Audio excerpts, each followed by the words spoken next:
Welcome to the aggressive life. Who didn't want to be a cowboy when they were growing up? Who didn't want to have their own horse when they were growing up? Who didn't want to learn how to take a rope and hassle people, whatever the heck it was? Anthony Lucia was born to be a cowboy. As a young child, he toured America alongside his hero and father, Tommy Lucia, a cowboy and rodeo Hall of Fame entertainer.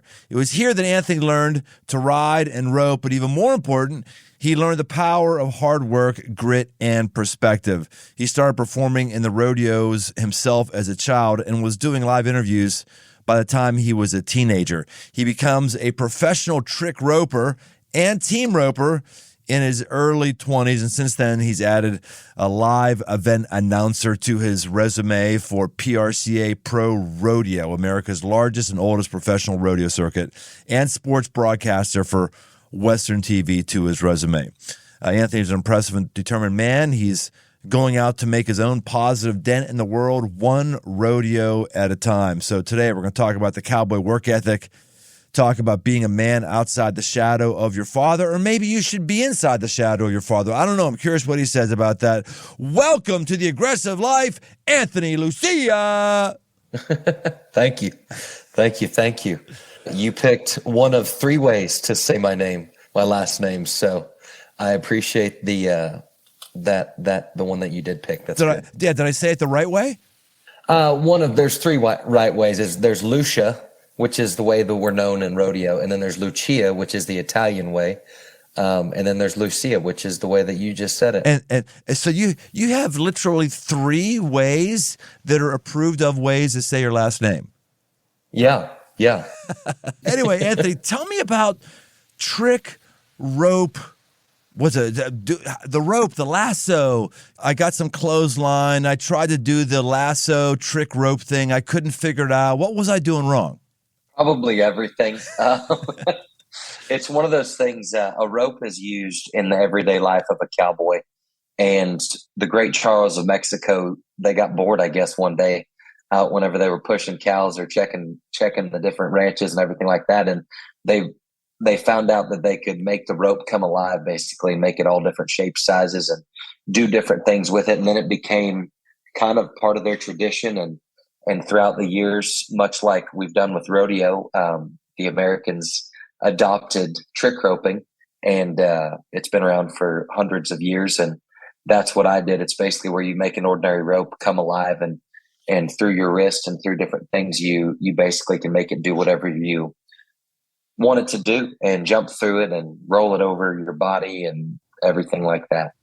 But it's not a normal rope. It's harder, right? Or is it a normal rope? So there's a trick rope is actually a cotton rope, but we can also utilize different ropes that are designed specifically for catching animals, which are basically 3 or 4 strands twisted together. And then they're covered with a wax, and that's what we would use in competition as well as on the ranches. A little different than your normal standard, piece of twine that you would use in tying up your flowers. Right. Well, you're only the second genuine cowboy I ever talked to in my life. First one was Todd Pierce, become a friend of mine who's been on the podcast before. You may be aware of him from the circuit way back when. But I've always been fascinated with cowboys. Personally, I have, and apparently America has too. I mean, it was the dominant movie genre for decades with our viewing. You got people who just have this thing over horses. We love the idea of kind of cattle drives, and there's just a mystique around the cowboy. Have you ever thought about where's that come from? Why is that? I think a lot of it has to do with, it's kind of how the West was won. I mean, from the old days of the 1800s, that's what, there was obviously horses were an intricate part of our nation's history. I mean, from pulling wagons to being the only means of transportation to, before trucks and trains and everything else, if you wanted to move cattle from one region to another, it was a group of cowboys. And if you wanted to be a cowboy, you had to be tough. To survive in the wilderness, not only to keep your cattle safe, but just to survive the elements, and then all the predators that would go about, and then of course the legendary outlaws and the cattle bandits and things like that. And I think from that, cowboys were and are still a way of life, and people don't understand it. And I think that allows the mystique, because they just seem like these old school superheroes. And obviously, the John Waynes and the Clint Eastwoods helped with that back in the olden days of the great westerns and Gunsmoke and Bonanza and all of those types of movies. But when it comes down to it, darn sure life was put into this country because of cowboys.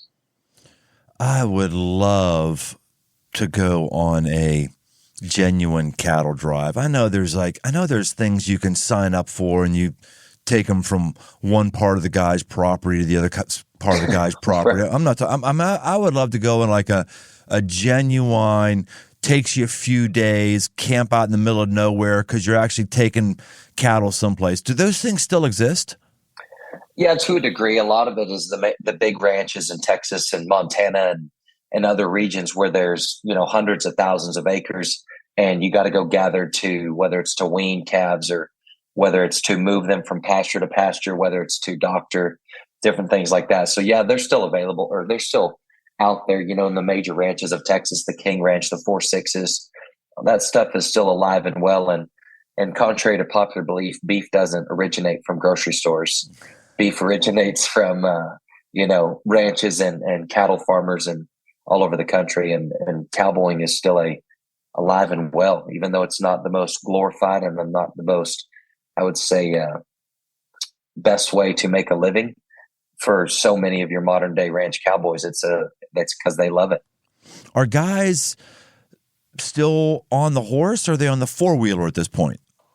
No, horses are utilized a lot. I mean, helicopters and drones and different things like that are modern day technologies are still used, and obviously four-wheelers too. But there's so much rough country that is only accessible through horseback and through pack mules. You've got your different things like that, and horses are still the number one choice when it comes to ranching. And then through that, you're able to make good horses because of everything they have to do and see they're basically thrown to the fire per se, where they've got to now perform at a high level. And that's where it all kind of evolves into these programs where the great cattle ranches now produce great horses because, they've seen and done everything.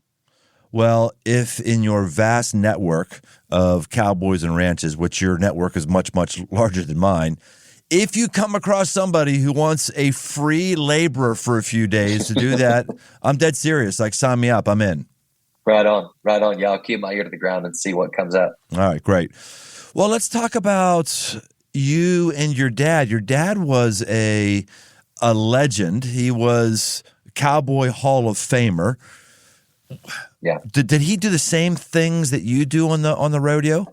No, actually, he didn't. He was raised on the streets of Minneapolis. He came from absolutely nothing. His dad was in the organized crime area of Minneapolis.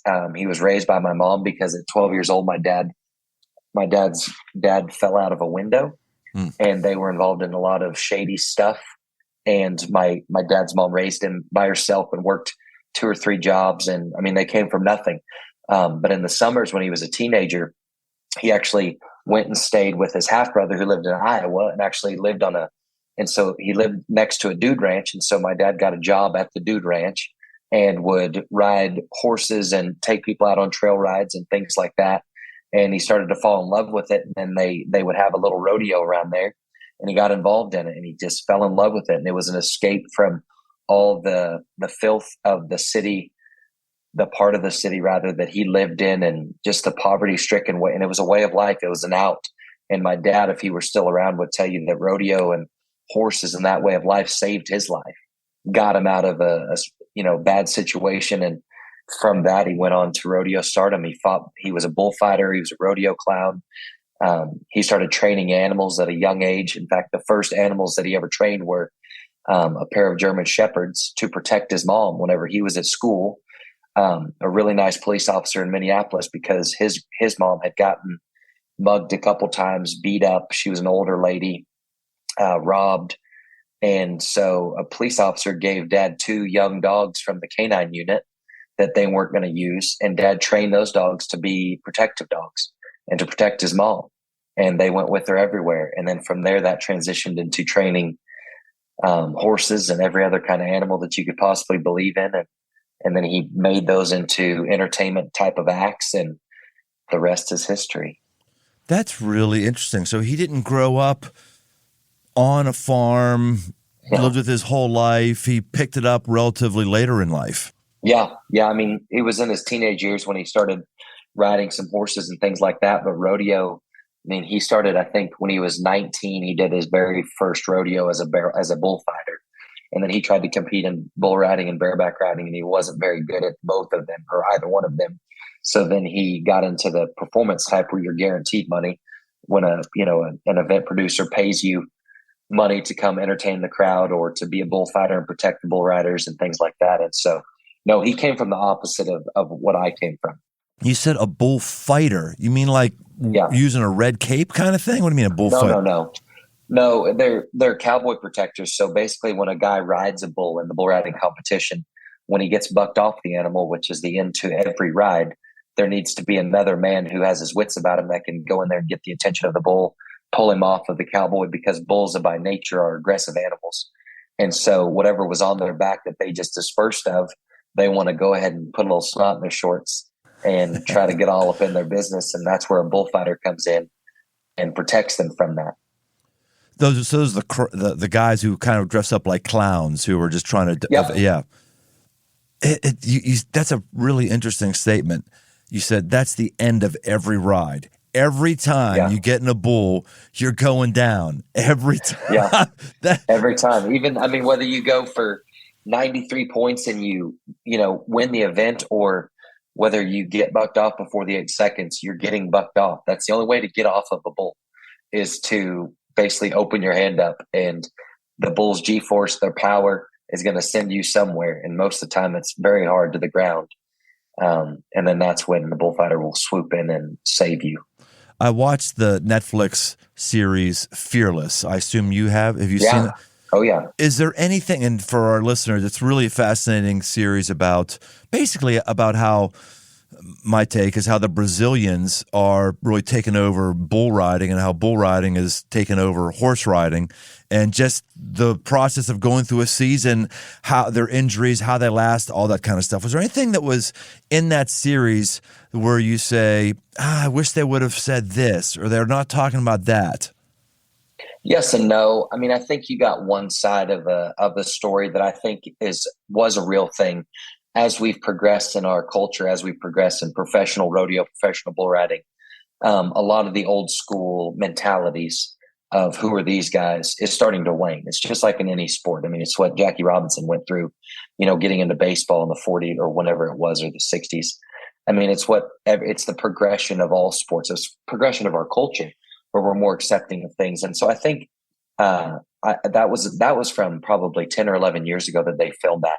Since then, it has changed a lot. In professional rodeo, which is my main venture and my main line of work, and the PBR, the professional bull riders, which is what that was about. But Brazilians are doing a phenomenal job. I mean, they're athletes, and they come over here with a different mindset than Americans, because I would venture to say that we are spoiled as a culture, where Brazilians come from nothing, much like my dad did in the United States. And there's a lot of people that do come from nothing. But the Brazilians come over here and they ride to survive. They ride to provide for their families, and there's no option but to stay on. And there's no option it's either succeed or go home and go back to whatever kind of lifestyle they lived before. And I'm not saying that's a bad thing.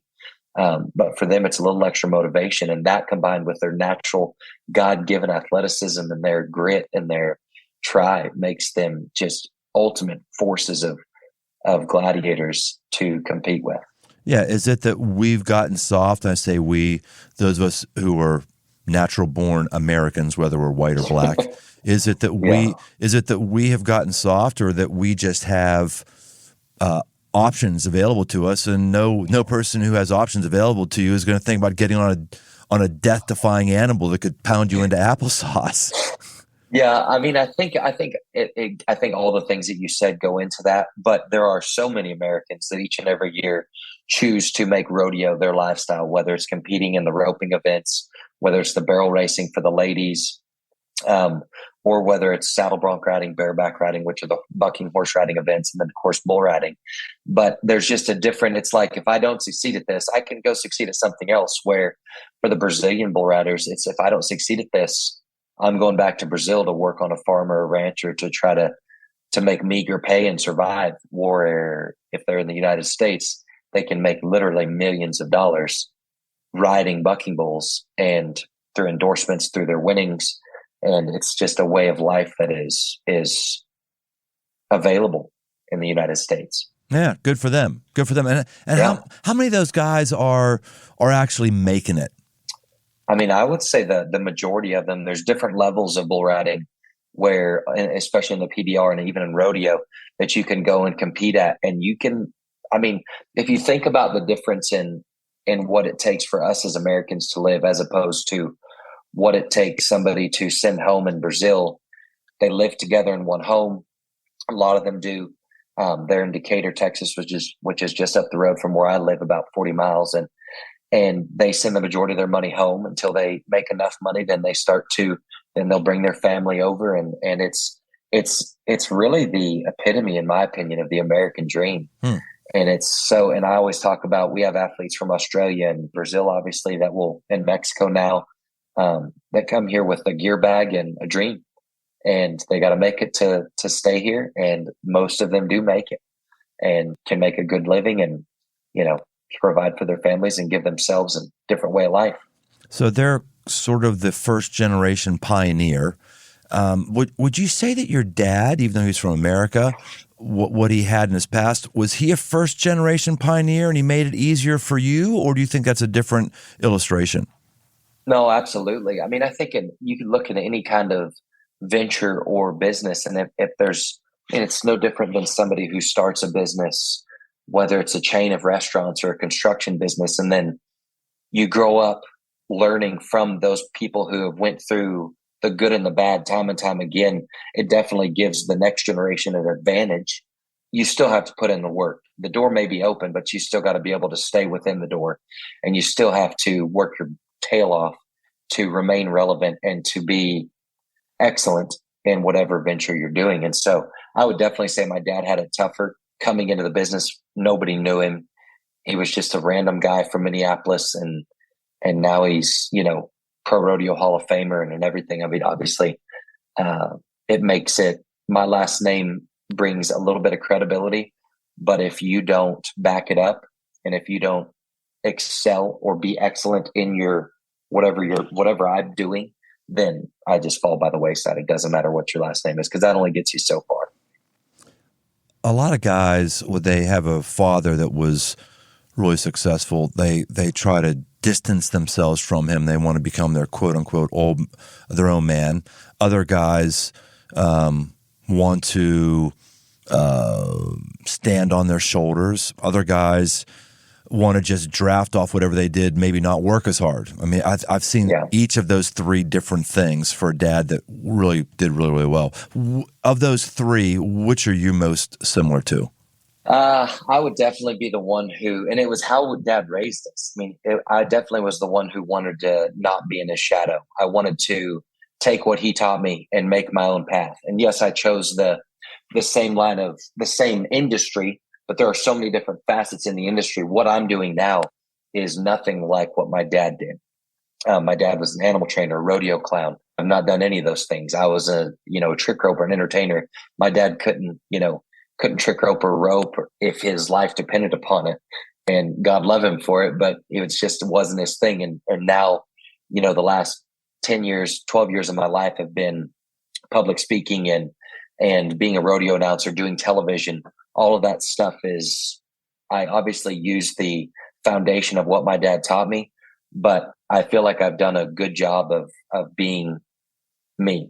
And even like when my dad was getting close to retirement, he had offered to sell me the axe that had made him so famous. And I turned it down.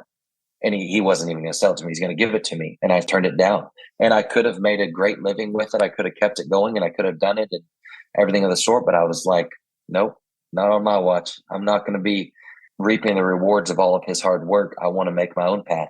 Because I think and I'm not taking anything away from anybody that's done that, but for me personally, it was about personal pride in starting from the bottom, much like he did, different way, and making my own way and being successful. And I have a brother that's a doctor and a brother that's an event producer, and so none of us, we went into the same thing as my dad, because that's how dad raised us. He raised us to be independent thinkers and to work hard at whatever you're doing and watch how successful you can be. And my brother that's a doctor was the youngest person to ever be elected president of his hospital. He runs Baylor Scott White in Temple. He started out as an ER doctor, and now he's, runs an entire hospital. And so it's just like, and it's in each and every one of us, it's about being the best version of ourselves in whatever we're doing. Well, you're doing pretty darn good. I don't know if you know it or not. You're kind of a big deal. You got a blue check by your name on Instagram. Yeah. I mean, that's a big deal, man. You're a professional announcer. That's a big deal, man. Having the blue check mark. I see some of the other people that have the blue check marks that are influencers, and I hope you can see my air quotations. And it takes away from that a little bit, because I'm like, wow, these people they take pictures of themselves and they have blue check marks, and that's awesome. But no, I look at having a blue check mark as being basically monopoly money rich. But it's good, because if it gives me some relevance and allows me to reach some people that I normally wouldn't reach, or some credibility, then that's great. But no, I make a good living. I enjoy what I'm doing. I can provide for my family. I can bless other people through my finances, and hopefully the platform that I've been given through my hard work and through the doors that God continues to open will impact some people in a positive way. So that's success in my eyes. What does a normal work week look like for a rodeo announcer? So I'll just give you this week, for example. I got home Sunday from San Francisco. I was there announcing the Grand National Rodeo at the Cow Palace in Daly City, right in San Francisco. Kind of spent Monday just with my wife, and went to dinner and took care of some chores and fixed some stuff around our place. And then today has been on the phone and emails and getting ready for the event that I'm doing this weekend. And then I'll get the contestant list of the event that I'll announce, and I will start probably 2 days worth of research, making notes on every contestant and different things, so that I have relevant things to say about them. This week's a little easier because it's a local event. It's only 4 hours away, where normally I would have to fly out on a Wednesday or Thursday to wherever I'm going. And you land, as soon as your boots hit the ground, you're doing pre-promotion of that event. You're having meetings with the production companies that are helping produce the event. You're getting more and more information about the sponsors and the different things like that. And then for 2 hours, you're expected to be perfect and great during the actual event, and then go to bed and wake up and do it again. And then, if it's a 3 or 4 day event, you're there for 3 or 4 days, and then fly out on Sunday or Monday, come home and do it all over again. Do you see yourself doing this for the long haul? Yeah. I mean, I do. And I've always said that I go where God wants me to go. And through my life, from trick roping into television, into announcing, it's been God urging me and God opening the doors and God leading me in those areas. So, I mean, I do see myself doing this. Until I would love to do it till I'm 60 years old, and then be able to do something else, maybe in a commissioner type way, or running a company of one of the companies that I endorse. And because I will have a greater understanding. And I would love to be commissioner of professional rodeo or something along those lines, to be able to continue to build our industry for the next generation.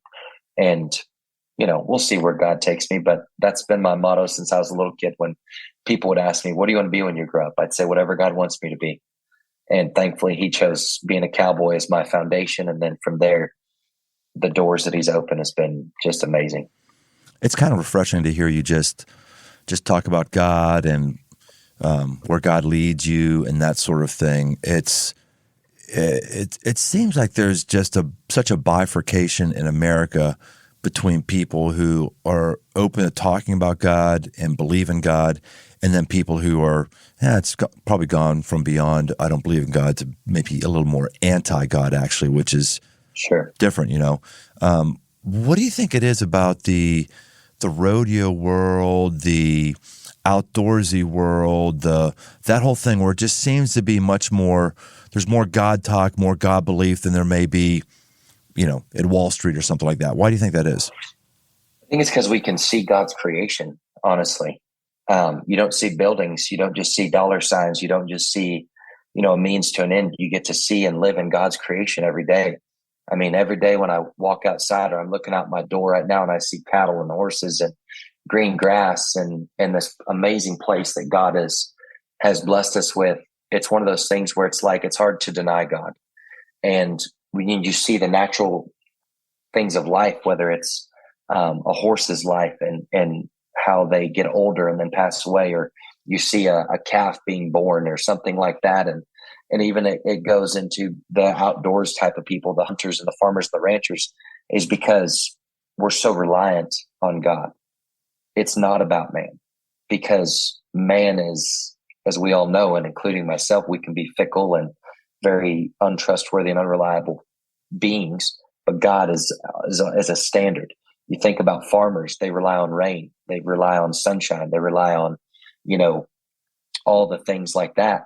And it just opens your eyes to where you have no option other than pursuing, listening, and begging for forgiveness when we fall short to God, because He's it. That's it. I mean, like, you can't rely on yourself. Like, I can rely on myself whenever I turn the mic on because of the preparation, but I know the whole reason I'm at that place is not because of me. It's because of God, because I'm supposed to be there.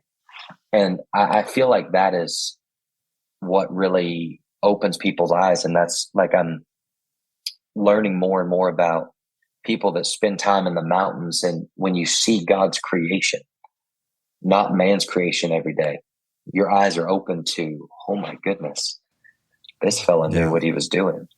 Yeah, that's a good call. It reminds me, I'm on my YouTube feed right now.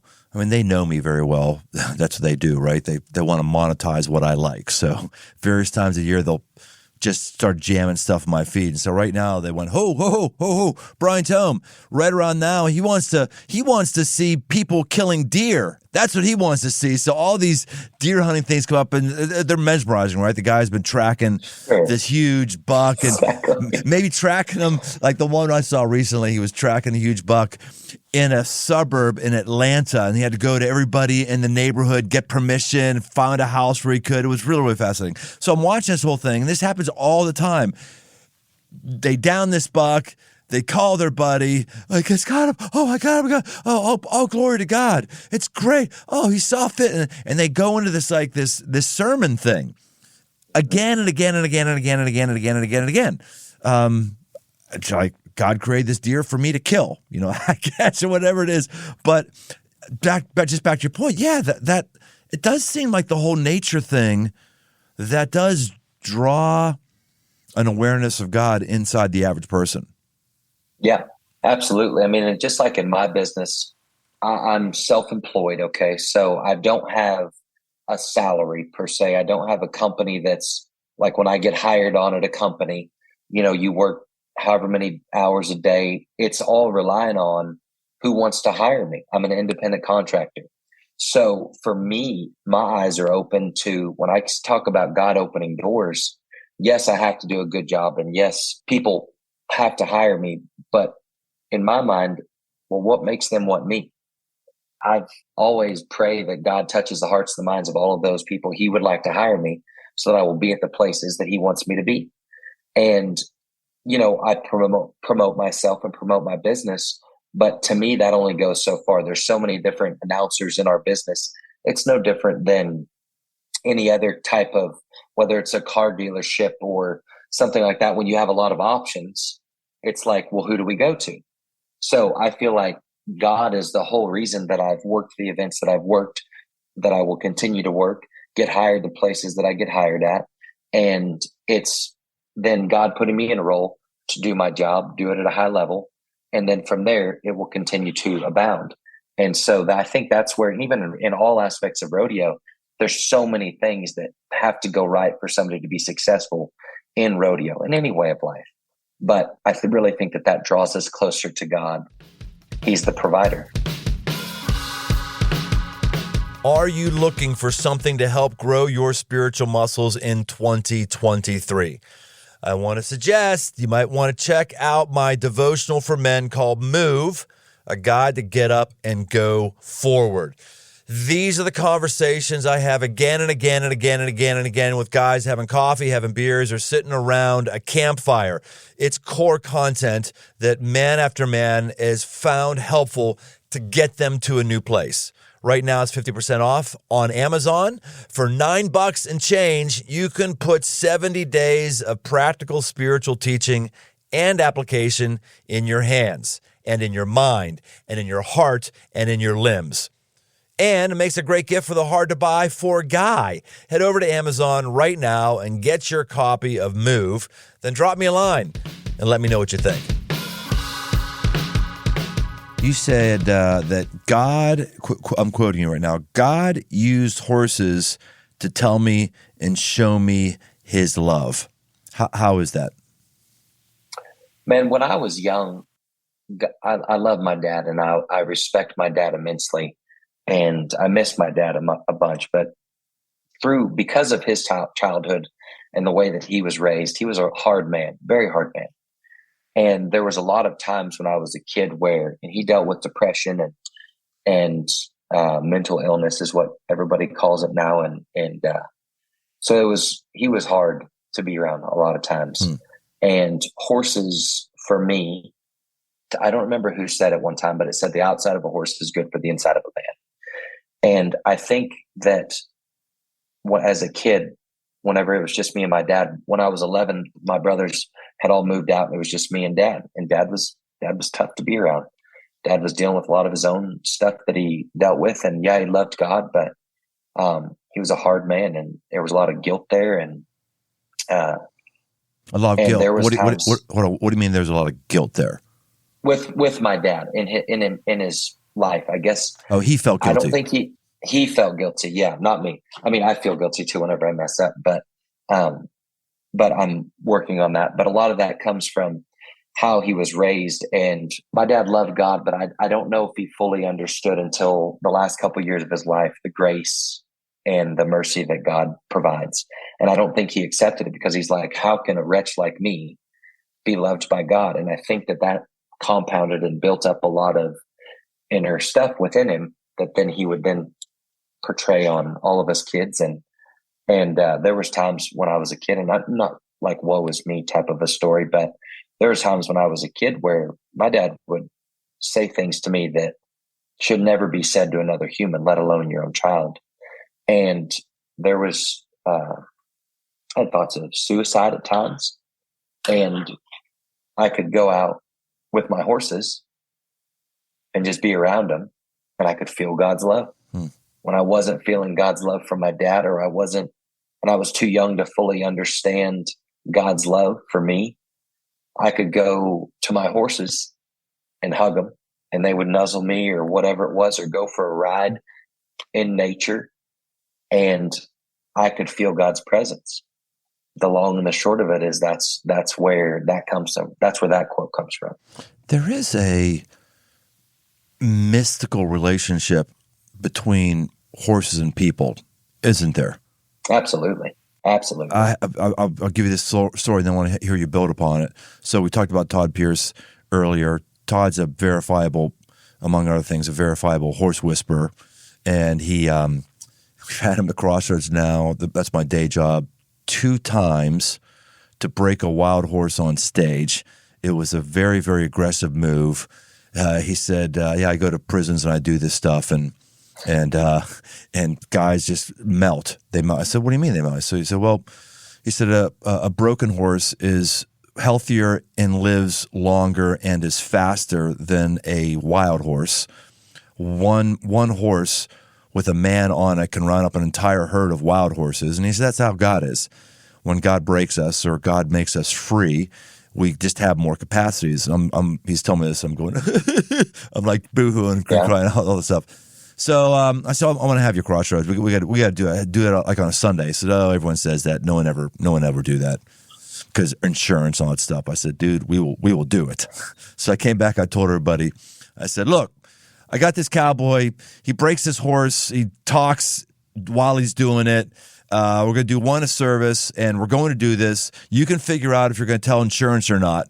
Tell them or not, but we're going to do this.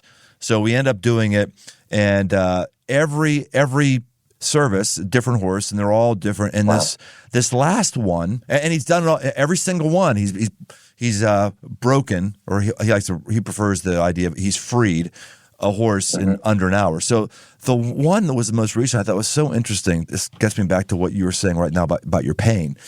There was this horse that was beautiful, big, beautiful, and it was really well cared for. The first year we had these horses that were abused and had multiple brands and had scraggly hair. This one horse was, it was just beautiful and obviously well cared for. And I asked the guy who got us the horse, who brought him up from Oklahoma, and the horse had never been ridden before. Big, strong thing, never ridden before.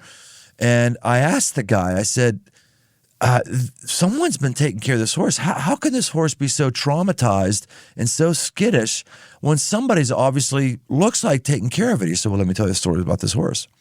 The owner of this horse had a stroke and got paralyzed, just when this horse was like a year old or something like that. And since then, the owner's son has taken over the farm, and he's got a full-time job. He's trying to feed animals.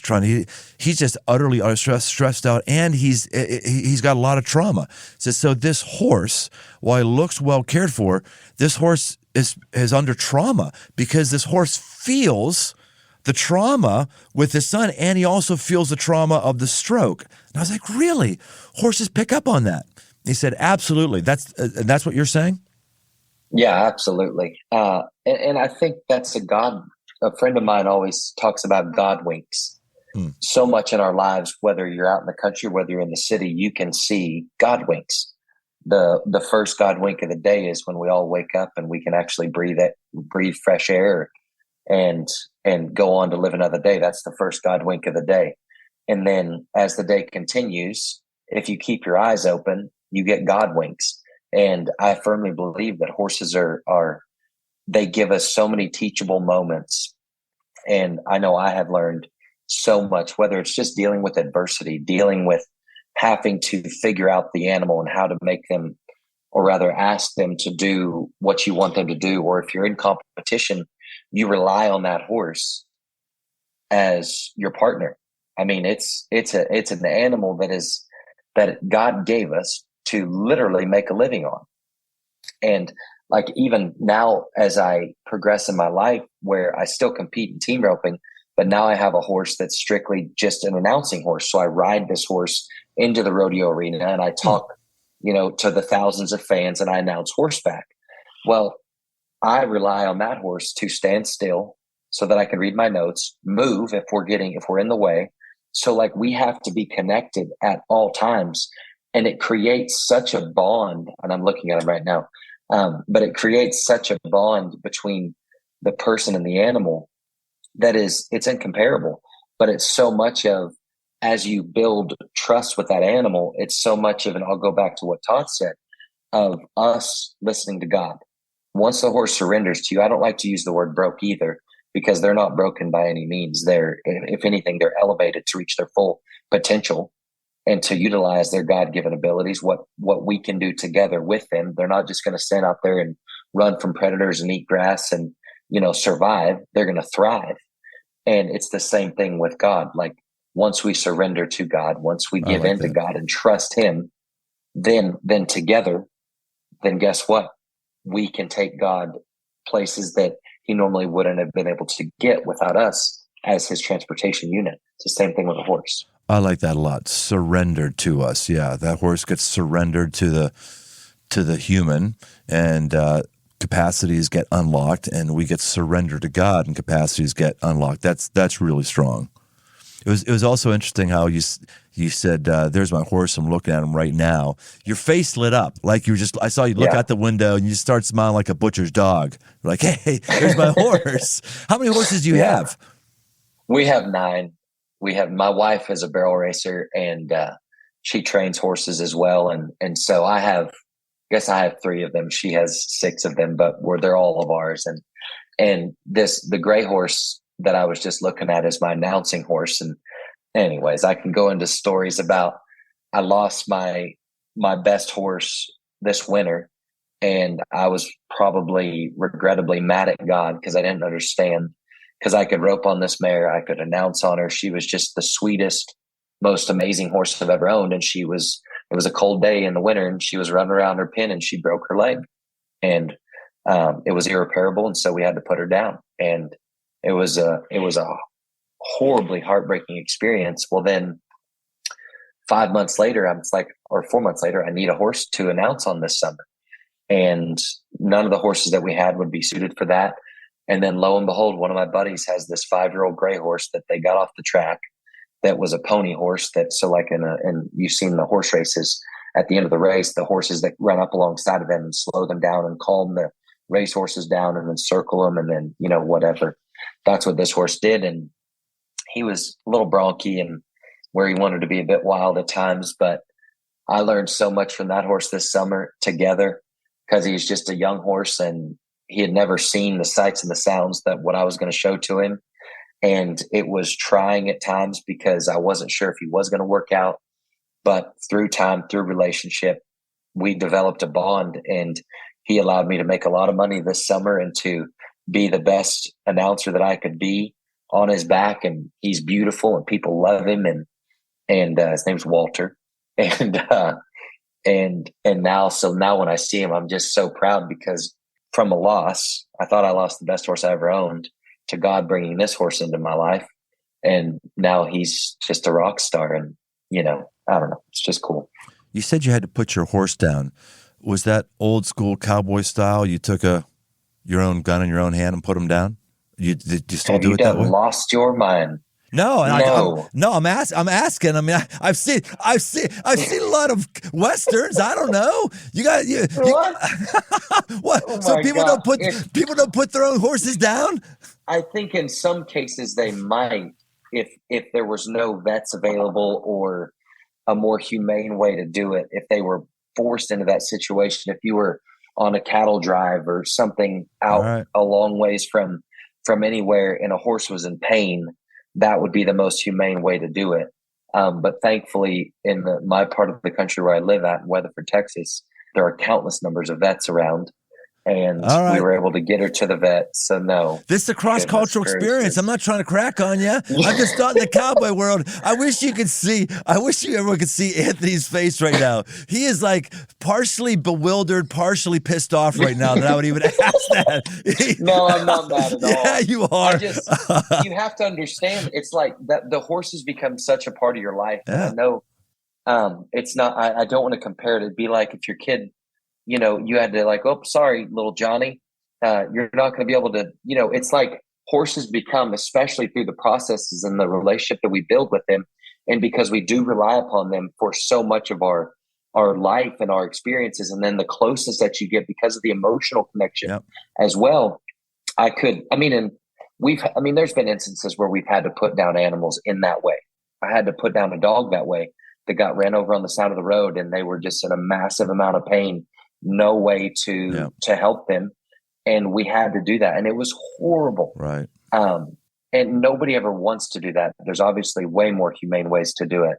But at that time, what's more humane? Letting them suffer till a vet can get on site, or waiting for the vet? Thankfully, everything, God worked it out so we could actually, get her put down in a way that was where she didn't have to suffer very long. And so, but no guns were involved. Dude, believe me, I'm not trying to challenge your man card by not putting down your own horse with a gun. This is the guy last dog I put down, who many people thought my dog was about the size of a horse.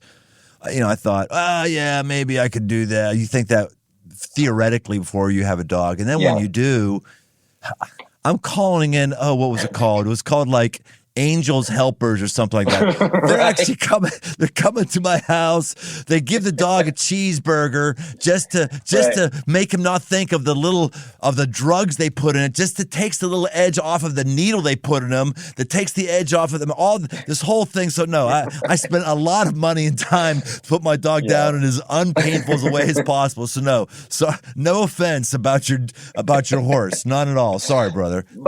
But no need for an apology. But I love having these conversations because ignorance a lot of times people say is seen as a derogatory comment, but ignorance means lack of knowledge. I'm ignorant about so many things in this world, and I don't say that in a demeaning way towards myself, but there's ignorance, and like I'm ignorant to what my brother Dominic, who's a doctor, does. I'm not going to be able to walk in and be like, so how did you remove, that light bulb or whatever it is from somebody who stuck it up their rear or whatever it is, like all the different crazy stories that I hear. I mean, that's a real story. But it's one of those. Off the record yet. Well, it's not off the record on a podcast. Sticking a light bulb up your butthole. There's been a lot of different stories that my brother has shared with us. Obviously, he doesn't say any names. A light bulb. I'd rather stick a baseball up my butt than a light bulb. That could break and be really bad news. Hey, producer guy, let's cut that. Save that for later. No, we're not cutting that. Dirt, we're not cutting that. No, this is called The Aggressive Life. We talk about the things I want to talk about. Let me tell you. That was highly aggressive, man. Anyway. Not as aggressive as you saying, have you lost your mind? When I asked you about if you put your horse down, you got aggressive. I'm glad I wasn't in Texas right now. You would have grabbed me by the neck. No, that's just, I couldn't, like the mere thought of doing that to that mare that I love so much would just be excruciating. But there are instances, and that's another, we go back to the mystique of cowboys. Cowboys and cowgirls alike have had to do things that a normal human would be like, oh my gosh, there's no way. But it's an unfortunate part of our way of life and what we do, where there are things that we do have to do that are, you wish you didn't, but it's part of the job description. Okay, just one more throwaway question that could make you even more mad at me again. I just thought of just because you just said this. We're going to do the lightning round in just a moment. But things that cowboys don't like to do. I saw an episode on Yellowstone, so obviously it must be real. Obviously it must be real. Is it true cowboys have to masturbate a horse? No, that is not true. There are ways. There are actually what they call would be dummies that are collection dummies that they put mare urine on. It's basically a fake. It doesn't even resemble a horse. I've seen it, but horses are so, stud horses get one track minded. But no, that was a bit of there might've been instances way back when where they had to do that, but that's not a thing. They have collection that is far, they bring the stud in, he smells, they have a mare that's in heat. They let him smell that mare, gets him all riled up. And then they take him to another room. He mounts this dummy, the way that he does. And then there's a big bag that collects all of his semen. And then he's happy. And yeah. All right. That makes me feel good because that would be a dirty job right there. I will touch on this with Yellowstone, and it's been a good show for our industry because it has exposed a lot of people to cowboy hats. These used to be, you go through the airport with one of these on and you get weird looks. Now you go through an airport with one of these on and they're like, oh, are you a real cowboy? You've been to Montana? Are you from Texas? And so it's Yellowstone and Taylor Sheridan, that whole crew. I know a lot of people that have been stunt doubles on there, and it's been great for us. However, there are a lot of embellishments and different stories that have been told on that show that in no way, shape, or form are true. So you don't jack off a horse. That's one. That's good to know. Give me one more. Give me one more. The train station, not a thing. Oh, okay. No, you can't just murder somebody and take them out. I mean, you might. Maybe I'm ignorant to this, but I've never heard about this or experienced this.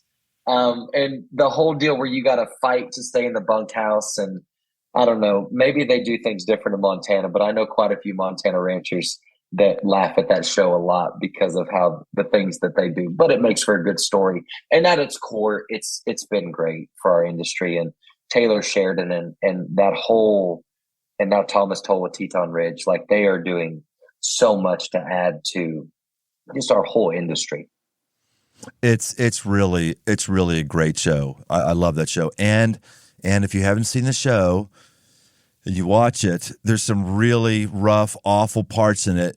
Don't think that I'm spiritually endorsing it. I'm just saying me as a man who has frailties and has a rough side. I like it. Do not come judging me when you understand Beth and some of the things that Beth says. She's awesome and she's very sinful. So don't judge me for it. You know what you're getting yourself into. Okay. Yeah, I always have to do that whenever I'm like, oh, I love Yellowstone. Most of it, some of it, no, I don't like it so much. And I'm not, saying, oh, that's okay or whatever. But I also think God gives us a moral compass that goes, okay, that's wrong. Okay, I don't mind that. Shoot, if you're around a group of people, you have to do that just in your daily life, let alone a TV show. So yes. All right, Anthony, Lucia, are you ready for the lightning round? This is when we come down towards the end and I give you a one sentence and you have to answer it like lightning, like quickly, like 1-2 sentences. Are you up for the challenge? Yes, sir. Let's go. All right, here we go. Most aggressive move you're making right now? I am being proactive in my promotion of myself. I've never promoted myself to the degree I am now. But I'm all in. I'm aggressive. Let's go, baby.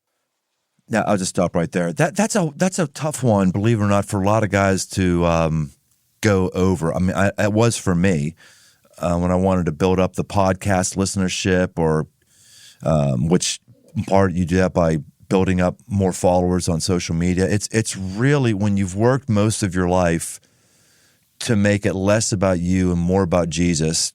He must increase, I must decrease, is what John the Baptist said, which is the right spiritual thing. But then you recognize for him to increase, there's a certain level of notoriety that you need for him to increase. That's actually a very hard shift. It was a hard shift for me to make, to do a little self-promotion. Was it hard for you just emotionally?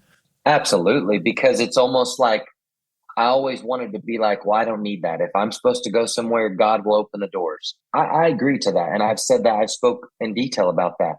But I also feel like God gives us inspiration and gives us feet, gives us a mind, gives us a heart, and gives us a mouth to think about and do things that, okay, I've set you on this path. You can't just sit there in the boat and expect it to go somewhere. You got to row. I've went too hard, too fast at points, and it's cost me, or not. I mean, it didn't cost me, but it almost put me in a precarious situation. But in this instance, it was like, God is putting this on my heart. I need to do this. I need to show people that I'm all into this, and that this is the way, this is the life that has been chosen for me. And by golly, I'm going to do it at the highest level I can. And that takes me being out and about and promoting myself, period. That's good. All right, let's get back to lightning round rules. Here we go. The secret to developing a cowboy work ethic. Hard work always works, plain and simple. And anything you do, work hard at it. I don't care if it's cleaning the house. I don't care if it's cleaning up manure, picking up your dog's poop in the yard, or doing dishes, or whatever job, big or small. Work hard at it and be the best at it, period. It's the only way to survive.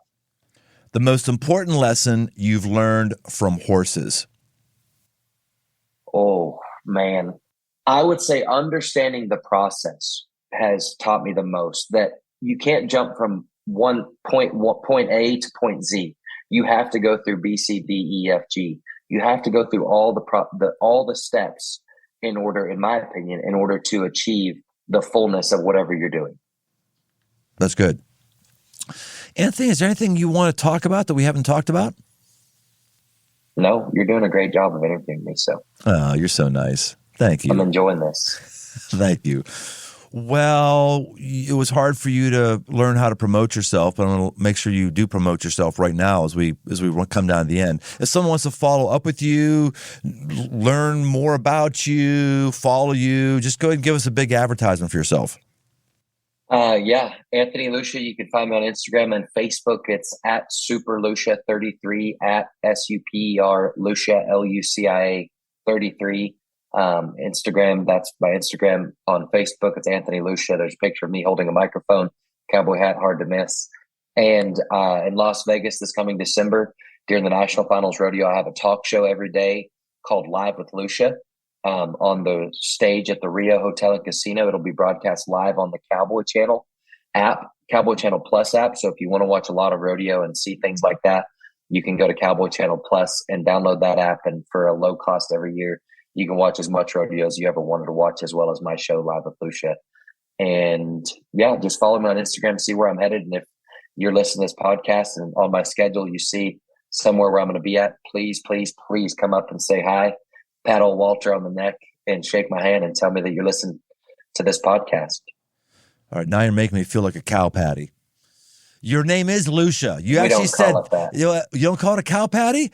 Come on, dude. You got to give me something. You're telling me you don't jack off horses. You're telling me you don't put your horse down. You're telling me now you're saying there's no such thing as a cow patty? Come on, man. What do you call it? I feel like you went on Wikipedia. I feel like you typed in cowboy before this interview. You typed in things cowboys say. First off, don't believe the internet on everything. Second off, if you're going to know what cowboys say, talk to a cowboy. No, they're just piles of crap, man.